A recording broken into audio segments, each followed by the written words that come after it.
Good morning dear student. पिछले video में अपन ने मैट्रिक्स का गुणा पढ़ा, उसमें एक एग्जाम्पल भी बता दिया था। एक बार फिर से मैट्रिक्स के गुणा में आपको एक एग्जाम्पल और बता देता हूँ, जिससे आपको मैट्रिक्स के गुणा में कोई दिक्कत नहीं है।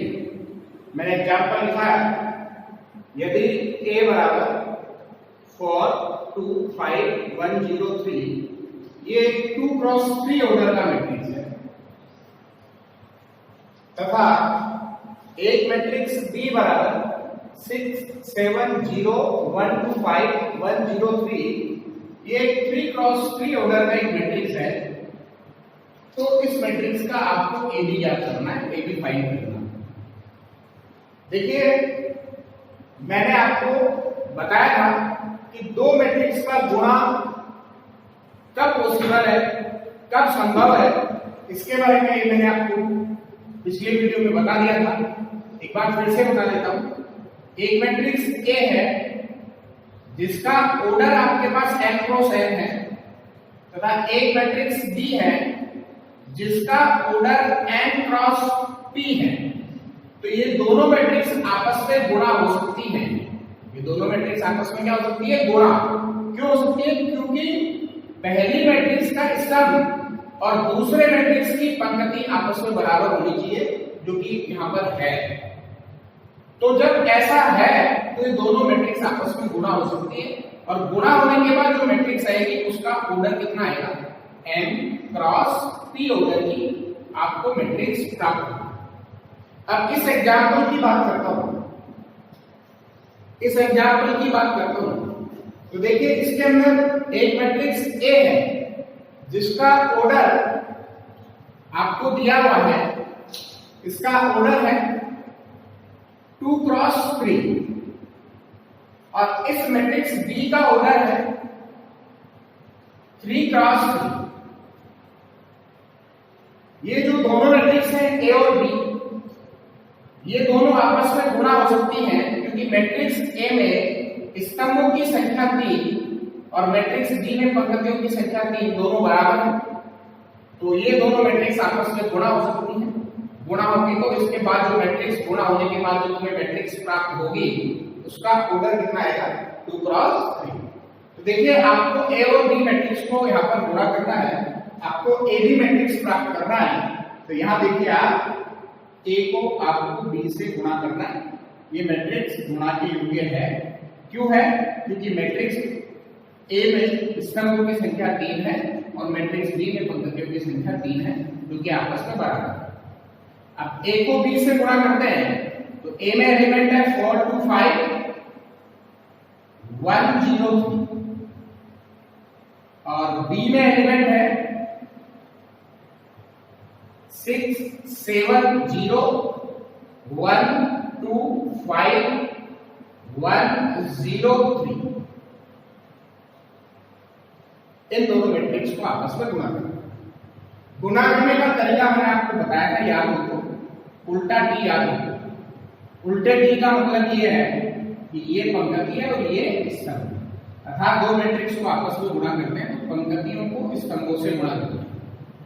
अब आपको पहली पंक्ति उठानी है, पहली मैट्रिक्स की, उसकी पहली पंक्ति है 4 2 5, और वो दूसरे मैट्रिक्स के स्तंभ से गुणा होगी 6 1 1।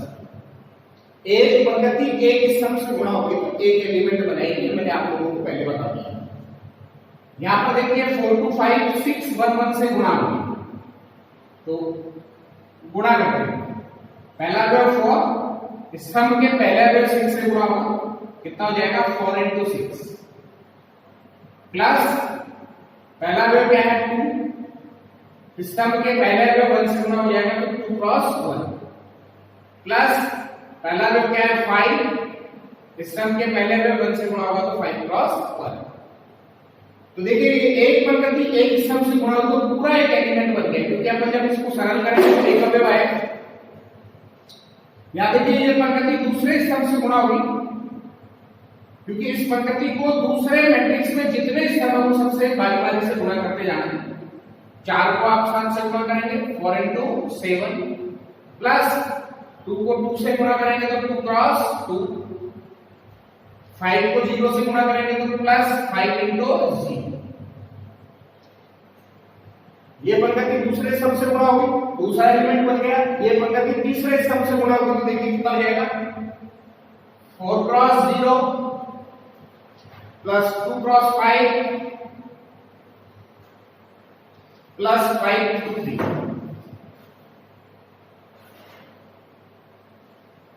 ये एक पंक्ति 3 स्तंभों से गुणा हुई तो 3 एलिमेंट बने। याद रखें, पहली पंक्ति को उठाना है, दूसरे मैट्रिक्स के जितने स्तंभ है उनसे बारी बारी से गुणा करना है। और गुणा कैसे, पहले अवयव को स्तंभ के पहले से गुणा, दूसरे अवयव को स्तंभ के दूसरे से, तीसरे अवयव को स्तंभ के तीसरे से। इसी प्रकार दूसरी पंक्ति उठाते हैं। दूसरी पंक्ति 103, पहला स्तंभ 611 तो 1 किससे मल्टीप्लाई जाएगा, 6 से, 1 into 6 plus 0 into 1 plus 3 into 1। फिर इसको दूसरे स्तंभ से गुणा करेंगे, 1 into 7 plus 0 into 2 plus 3 into 0। फिर 1 into 0 plus 0 into 5 plus 3 into 3। ये आपका गुणा हो गया है दोनों मैट्रिक्स का। अब इसको अपन सरल कर लेते हैं। 4 को 6 से गुणा किया 24, 2 को 1 से गुणा किया 2 और 5 को 1 से गुणा किया 5।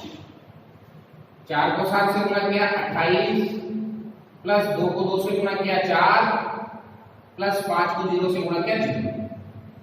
4 को 0 से गुणा करेंगे 0, 5 को 2 से गुणा करेंगे 10 प्लस 5 को 3 से गुणा करेंगे 15। 1 को 6 से गुणा करेंगे 6, 0 को 1 से गुणा करेंगे 0, 3 को 1 से गुणा करेंगे 3। 1 को 7 से गुणा करेंगे 7, 0 को 2 से गुणा करेंगे 0, 3 को 0 से गुणा करेंगे 0। यहाँ आ गया 0 प्लस 0 प्लस 3 को 3 से गुणा करेंगे तो कितना हो जाएगा, जोड़ेंगे तो देखिए कितना हो गया है, 24 और 2 26, 26 और 5 31, 28 और 4 32, 15 और 10 25, 6 और 3 9 7 और ये। इस मैट्रिक्स का ऑर्डर कितना हो गया है, 2 क्रॉस 3। तो ये देखिए आपके पास ए बी मैट्रिक्स आ गई है जिसका ऑर्डर 2 क्रॉस 3 हो गया है, क्योंकि मैंने पहले ही बता दिया था कि ये 3 और 3 ये दोनों इक्वल हो गए, इस मैट्रिक्स का ऑर्डर होगा 2 क्रॉस 3। तो ये दो मैट्रिक्स का गुणा है। दो मैट्रिक्स का गुणा कब होता है, जब पहली मैट्रिक्स के स्तंभ दूसरी मैट्रिक्स के पंक्ति के बराबर हो। ये चीज बराबर हो गई तब तो दोनों आपस में गुणा होंगे, और यहाँ ऐसा है इसलिए दोनों को गुणा कर रहा हूँ। गुणा करने का तरीका मैंने क्या बताया, पहली मैट्रिक्स की पहली पंक्ति को दूसरे मैट्रिक्स के जितने भी स्तंभ हैं उन सबसे गुणा करना है।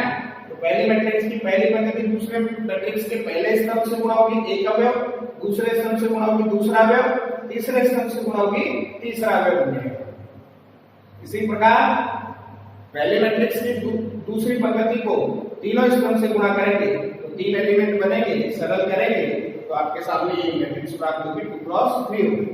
तो ये मैट्रिक्स का गुणा, इससे रिलेटेड आपके पास 3.2 में कुछ क्वेश्चंस और एग्जांपल है, उनको आपको सॉल्यूशन करना है, उनको हल करना है।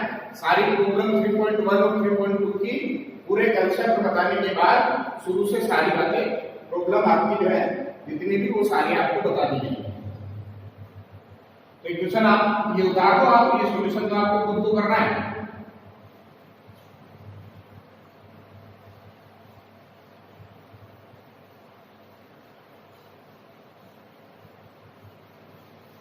ये आपका मैट्रिक्स का गुणा था, जिसको एक एग्जांपल से फिर से मैंने रिवाइज कर दिया है।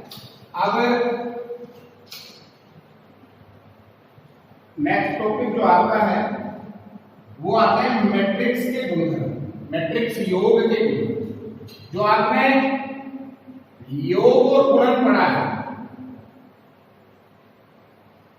दो मैट्रिक्स का योग और दो मैट्रिक्स का गुणा, ये जो पढ़ा है, इनके गुणधर्म आते हैं, इनकी प्रॉपर्टी है। तो आपने योग भी पढ़ लिया और गुणन भी पढ़ लिया। अब पढ़ेंगे अपन मैट्रिक्स योग के गुणधर्म, उसके बाद पढ़ेंगे मैट्रिक्स गुणन के गुणधर्म। तो सबसे पहले अपन देखते हैं मैट्रिक्स योग के गुणधर्म।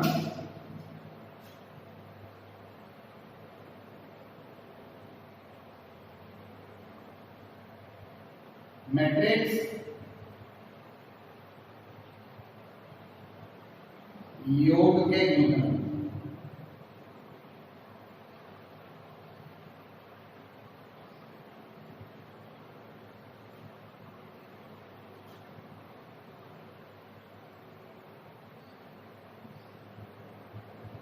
Property of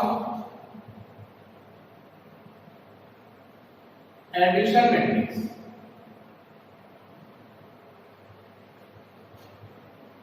addition matrix, matrix योग के गुणधर्म के बारे में चर्चा करते हैं। इसमें सबसे पहले जो गुणधर्म आता है वो आता है करण विनिमय।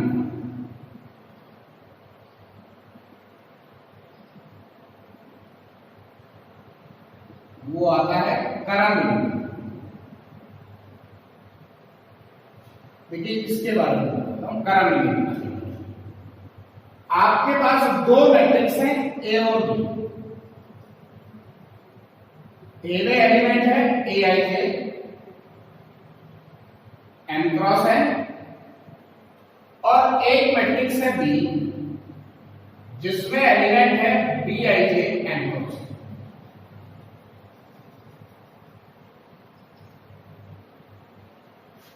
करण विनिमयता प्रॉपर्टी पढ़ रहे हैं, योग की प्रॉपर्टी पढ़ रहे हैं। इसके बाद गुणा की प्रॉपर्टी आती है। मैट्रिक्स योग के गुणधर्म में सबसे पहले करण विनिमयता। करण विनिमयता के लिए हमेशा दो एलिमेंट की आवश्यकता होती है, यानी मैट्रिक्स में करण विनिमयता को पढ़ रहे हैं, मैट्रिक्स योग में करण विनिमयता को पढ़ रहे हैं, तो इसका मतलब यहां पर आपको दो मैट्रिक्स की आवश्यकता होगी। एक मैट्रिक्स ए बराबर A I J N cross N और एक मैट्रिक्स बी बराबर B I J N cross N. और दोनों मैट्रिक्स समान ऑर्डर की ले रहा हूं। क्यों ले रहा हूं? क्योंकि मैं योग के गुणधर्म पढ़ रहा हूं, और योग में मैट्रिक्स का ऑर्डर हमेशा, दोनों मैट्रिक्स का ऑर्डर हमेशा क्या होना चाहिए? समान होना चाहिए। इसलिए दोनों मैट्रिक्स का ऑर्डर में क्या ले रहा हूं? यहां पर समान। अब मैं क्या करता हूं? दोनों मैट्रिक्स को आपस में जोड़ूंगा, ए प्लस बी का। क्यों? दोनों का ऑर्डर समान है, इसलिए दोनों आपस में जुड़ जाएंगे, इसलिए दोनों को जोड़ता हूं। ए प्लस बी का, ए प्लस बी किया तो A I J N cross N और plus B I J N cross N, दोनों मैट्रिक्स आपस में जुड़ रहे हैं। जोड़ आप लोगों ने दोनों मैट्रिक्स का पढ़ा है। कैसे जुड़ती है दोनों मैट्रिक्स? उनके संगत एलिमेंट आपस में जुड़ते हैं। तो ए आई जे का संगत अवयव क्या है? बी आई जे। क्या जुड़ जाएगा? ए I J plus B I जे। और जुड़ने के बाद जो मैट्रिक्स आती है उसका भी ऑर्डर वही होता है जितना ऑर्डर आपने शुरू में दोनों मैट्रिक्स का लिया। तो जोड़ा तो हमने क्या आ गया हमारे पास? ए आई जे प्लस बी। अब मैं आपको यहां पर एक बात बीजगणितीय संख्याओं के बारे में बता देता हूं कि आप यदि 2 + 3 को ऐड करते हैं तो कितना आता है? 5। और आप अब इनके स्थान को परस्पर इंटरचेंज कर देंगे। योग में इनके स्थान को परस्पर बदल दे तो मतलब 2 3 की जगह चला जाएगा और 3 2 की जगह है, तो क्या बन जाएगा? 3 + 2। और 3 + 2 करने पर भी क्या है? 5 है। अर्थात इनके क्रम को बदलने पर इसके योग पर कोई प्रभाव नहीं पड़ा। दो संख्याओं के क्रम को परस्पर बदलने पर उसके योग पर कोई प्रभाव नहीं पड़ता हो तो वो संख्याएं करण विनिमयता संख्याओं का, वो योग करण विनिमयता का पालन करता है। अब देखिए यहां पर ये जो अंदर अपने पास मैट्रिक्स के अंदर जो एलिमेंट आया हुआ है ए आई जे प्लस बी आई, मैं इसके जो एलिमेंट हैं इनको आपस में चेंज कर देता हूं परस्पर। ए आई जे को उधर बी आई जे के स्थान पे ले जाता हूं और बी आई जे को मैं ले आता हूं ए आई जे के स्थान। ले आया। और योग में एलिमेंट को इधर उधर कर सकते हैं आप, परस्पर एक दूसरे को चेंज कर सकते हैं, तो उसके योग पर कोई प्रभाव नहीं पड़ता है। तो मैंने यहां पर aij को bij की जगह ले गया और bij को aij की जगह ले आया। ऐसा करने पर अंदर वाले इस योग पर कोई प्रभाव नहीं पड़ता, क्योंकि मैंने यहाँ एग्जाम्पल से आपको बता दिया है कि जो गणितीय संख्या होती है उनके योग को जब भी बीच में प्लस का साइन हो और उनकी संख्याओं को परस्पर बदल दिया जाए तो उसके योग पर कोई प्रभाव नहीं पड़ता। अब मैं क्या करता हूं, जैसे मैंने इनके संगत अवयवों को यहाँ पर जोड़ा था, वैसे ही मैं वापस संगत अवयवों को अलग अलग करके उनकी वापस अलग अलग मैट्रिक्स बना देता हूं। तो क्या हो जाएगा, bij, वापस इनके अलग अलग मैट्रिक्स बनाता हूं, bij m cross n plus matrix aij m cross n। भाई दो मैट्रिक्स को जोड़ा था तो संगत अवयव जुड़ गए थे, संगत अवयव जुड़ा तो ये मैट्रिक्स बना था। इस मैट्रिक्स में मैंने योग में जो संख्याएं थी यहाँ पर दो, बीच में प्लस का साइन था, इनके क्रम को मैंने बदला तो मेरे पास bij प्लस aij बना। अब वापस इन संगत एलिमेंट्स को वापस अलग अलग करता हूं तो क्या बन जाएगा, मेरे पास bij m क्रॉस n एक मैट्रिक्स में बन जाएगा और एक अलग से मैट्रिक्स बन जाएगा aij m क्रॉस n। अब बताओ bij m क्रॉस n क्या था, कौन सा मैट्रिक्स था, b मैट्रिक्स था, ये आ गया b plus aij m cross n कौन सा मैट्रिक्स था, a था। आपने लिया क्या था, a प्लस b, आया क्या आपके पास b plus a plus b लिया और वो बराबर है किसके, b प्लस a के। इसका मतलब क्या हुआ, इसका मतलब ये हुआ कि मैट्रिक्स योग क्रम विनिमेयता का पालन करता है। आपके पास a प्लस b हो तो आप इसे b प्लस a भी लिख सकते हैं। ऐसा करने पर इसके योग पर कोई प्रभाव नहीं पड़ता है। तो आप इस यहां पर क्या लिख सकते हैं, मैट्रिक्स योग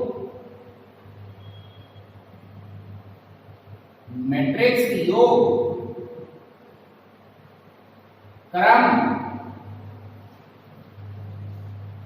विनिमेयता का पालन करता है। मैट्रिक्स योग क्रम विनिमेयता का पालन करता है।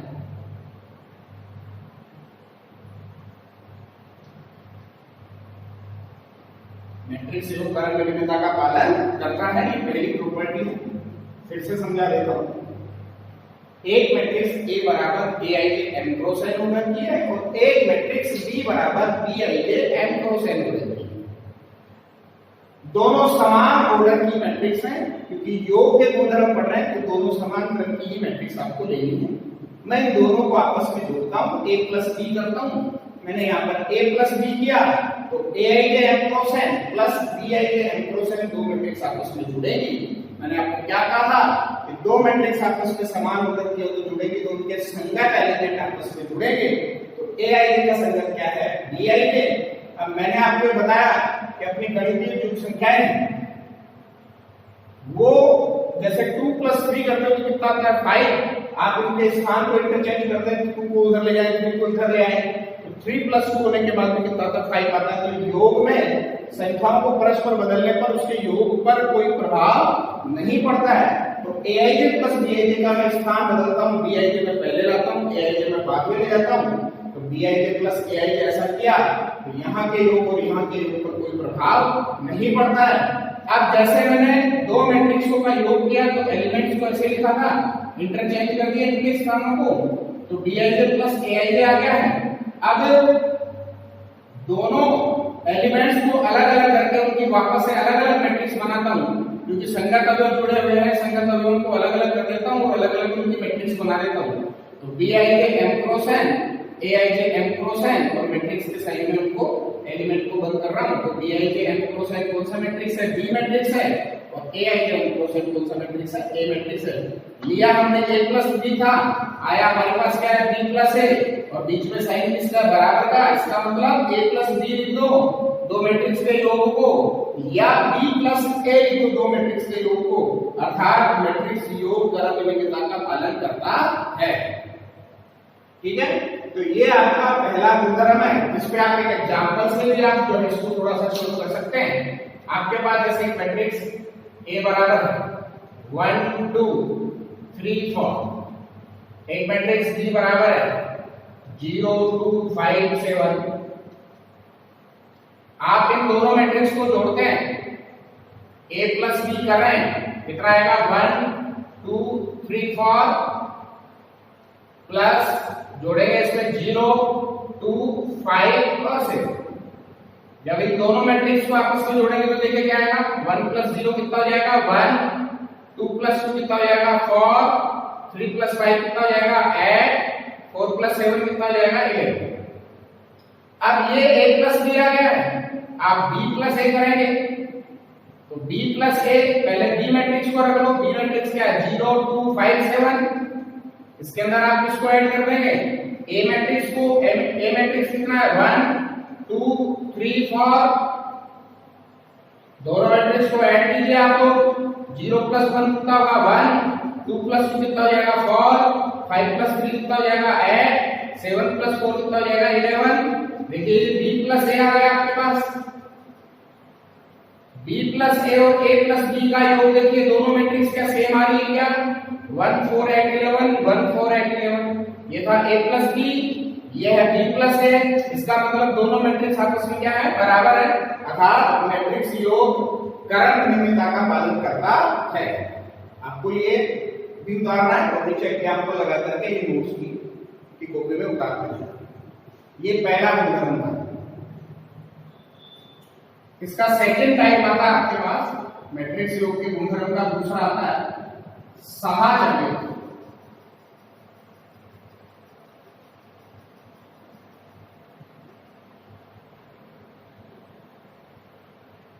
साहचर्यता देखिए, साहचर्यता के गुणधर्म के अंदर क्या होता है, कर्मनियमितता में आपको 2 मैट्रिक्स की आवश्यकता होती है और साहचर्यता में आपको 3 मैट्रिक्स की आवश्यकता होती है।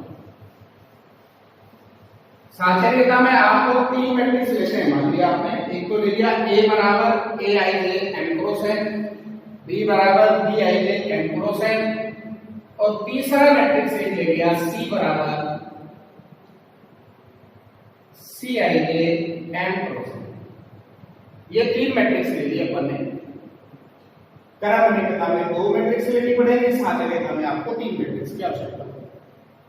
इसमें क्या होता है कि जैसे मैट्रिक्स A के अंदर पहले मैं B मैट्रिक्स को जोड़ देता हूं, ये ब्रैकेट लगा दिया। इसका मतलब क्या है कि मैंने A और B को पहले जोड़ा है, A प्लस B, उसके बाद मैंने इसमें तीसरी मैट्रिक्स C जोड़ी, ठीक है। A प्लस B दोनों को जोड़ के प्लस C, मतलब पहले 2 मैट्रिक्स A प्लस B को जोड़ा, उसके बाद उसमें मैंने C को जोड़ा। देखिए मैं A प्लस B को जोड़ा, A प्लस B को जोड़ रहा हूं तो A की जगह एलिमेंट क्या जाएगा, एक matrix Aij m cross n plus B की जगह अवयव आ जाएगा Bij, ये होता है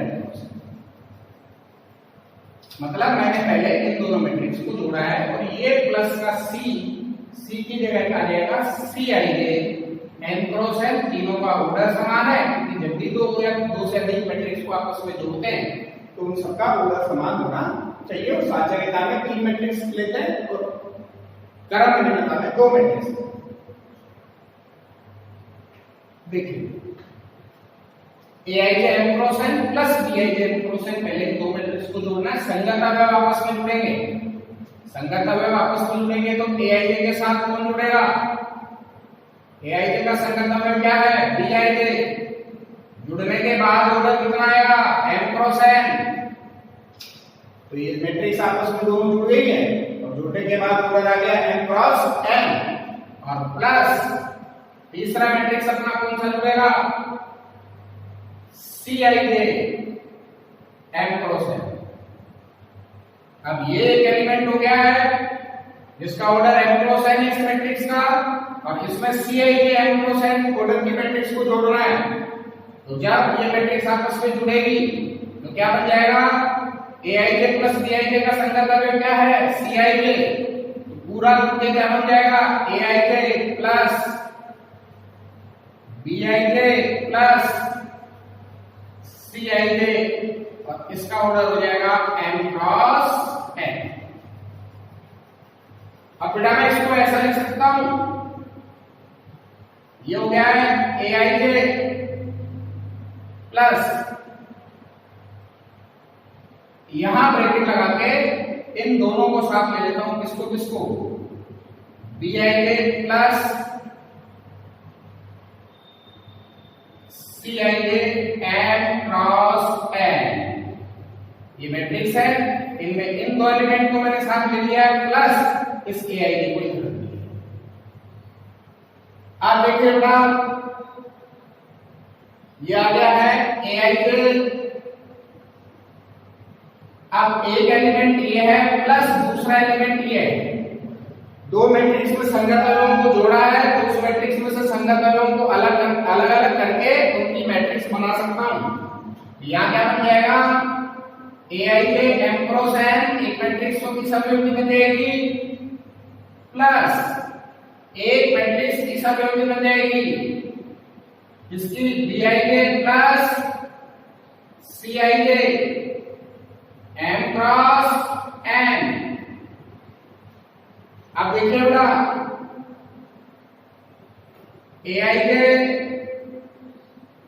m क्रॉस n प्लस इन दोनों अवयवों को अलग अलग कर सकता हूं, इन दोनों अवयवों को अलग अलग करूंगा तो क्या आएगा bij m cross n plus cij m cross n। देखिए क्या आ जाएगा aij m क्रॉस n कौन सा मैट्रिक्स है A प्लस ये bracket dij m cross n कौन सा मैट्रिक्स है B plus cij m cross n कौन सा मैट्रिक्स है C। इधर क्या था पहले A प्लस B को जोड़ा गया था, उसके बाद किसको जोड़ा C को, इधर पहले किसको जोड़ा गया है B प्लस C को, उसके बाद इसमें क्या जोड़ा गया है A को। ऐसा करने पर मैट्रिक्स योग पर कोई प्रभाव नहीं पड़ता है, चाहे आप पहले दो को जोड़ लो उसके बाद तीसरी मैट्रिक्स को उसमें जोड़ दो, या पहले इन दो को जोड़ दो उसके बाद तीसरे मैट्रिक्स A को उसमें जोड़ दो। ऐसा करने पर उसके योग पर कोई प्रभाव नहीं पड़ता है।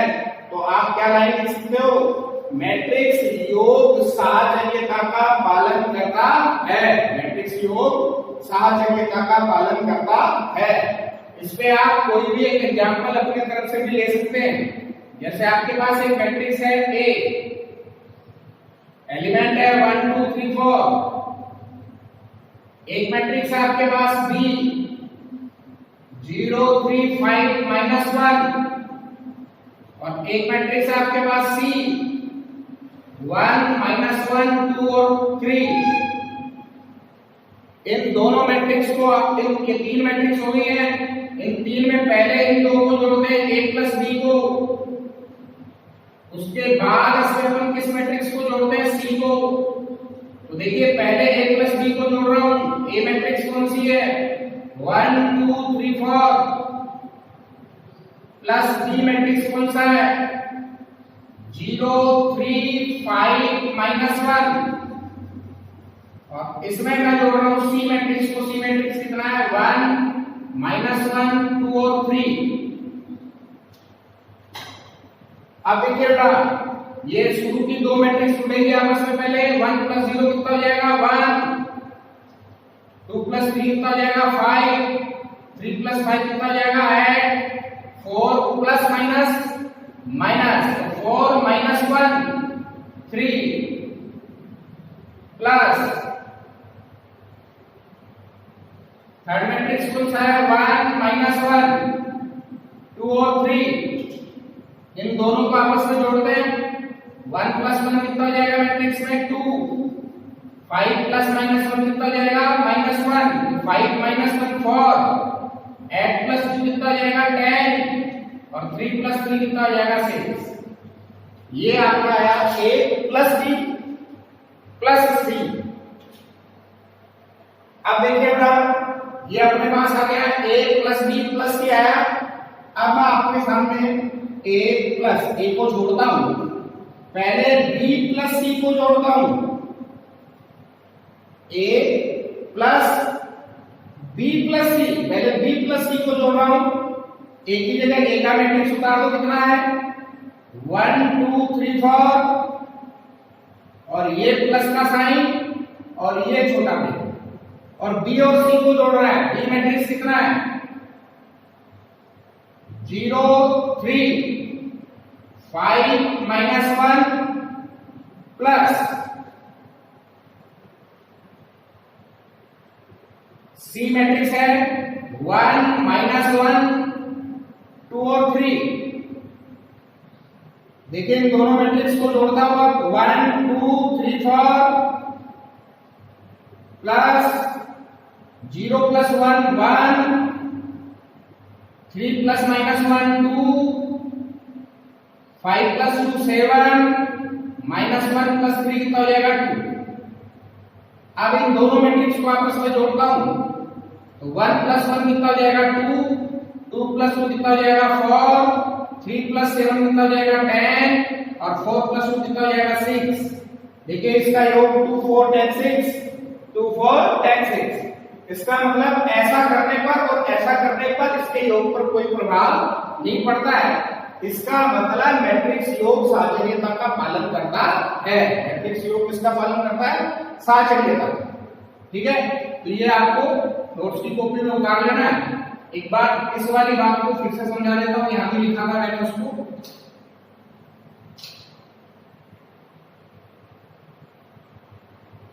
यहां एलिमेंट दोनों जुड़ गए, कितना आया था aij प्लस bij और m क्रॉस n गुणा हो गया। हम पहले a प्लस b को जोड़ते हैं, उसके बाद c को जोड़ते हैं। a प्लस b पे ब्रैकेट लगा दिया, मतलब पहले हम दो को जोड़ रहे हैं तो aij प्लस bij दोनों संख्या में जुड़ जाएंगे, m क्रॉस n आएगा। ये cij m क्रॉस n है। देखिए ये m क्रॉस n एक मैट्रिक्स ही है, एक मैट्रिक्स ही है, तो तीनों के संगत दोनों मैट्रिक्स के संगत अवयव आपस में जुड़ेंगे तो aij प्लस bij में कौन जुड़ जाएगा cij। मैं इसके योग में अंत वाले दो के बाद छोटा ब्रैकेट लगा देता हूं और इसका मतलब इस मैट्रिक्स में दो एलिमेंट मान लेता हूं, एक aij और एक bij प्लस cij। दोनों मैट्रिक्स को मैं अलग-अलग कर सकता हूं, सॉरी दोनों एलिमेंट्स को मैं अलग-अलग कर सकता हूं। तो अलग-अलग करूंगा तो मैट्रिक्स बनेगा, तो aij का मैट्रिक्स और एक bij प्लस cij का मैट्रिक्स। ऑर्डर दोनों का m cross n, aij m cross n, यहाँ है bij plus cij m cross n। दोनों को अलग-अलग कर देता हूं यहाँ पे, तो bij m cross n cij m cross n। aij m cross n matrix A था, bij m cross n matrix B था और cij m cross n matrix C था, और ये छोटा ब्रैकेट इन दो में चला गया। इसका कहने का मतलब ये है पहले शुरू के दो मैट्रिक्स को जोड़ते हैं, उसके बाद C को जोड़ते हैं, पहले अंत के दो को मैट्रिक्स को जोड़ते हैं, उसके बाद मैट्रिक्स A को अपन जोड़ते हैं। अब देखिए बेटा इसमें और भी प्रॉपर्टी है, आज मेरे से दो ही प्रॉपर्टी हो पाई है, क्रमनियमितता और साचर्यता। चल इसमें दूसरी तीसरी जो प्रॉपर्टी है वो है योज्य तत्समक और चौथी है योज्य प्रतिलोम। दोनों इंपॉर्टेंट प्रॉपर्टी है। आप 3.2 के जितने भी गुणा से रिलेटेड सवाल है, योग से रिलेटेड सवाल है, व्यवकलन से रिलेटेड सवाल है, अदिश गुणा से रिलेटेड सवाल है, तो एक बार अपने स्तर पर कंसेप्ट जो मैंने बताया अपने स्तर पर उन सवालों को निकालने की कोशिश करें। प्रॉब्लम 3.1 और 3.2 की पूरे कंसेप्ट इस मैट्रिक्स के होंगे, उसके बाद शुरू होगी। तो आप मुझे पर्सनल नंबर पर भी आप क्वेश्चन नंबर डाल करके ही भेज सकते हैं कि मुझे सर इस क्वेश्चन में प्रॉब्लम है। ठीक है, तो वो प्रॉब्लम आखिरी कंसेप्ट होने के बाद आपको बताई जाएगी नेक्स्ट आगे अगले वीडियो में।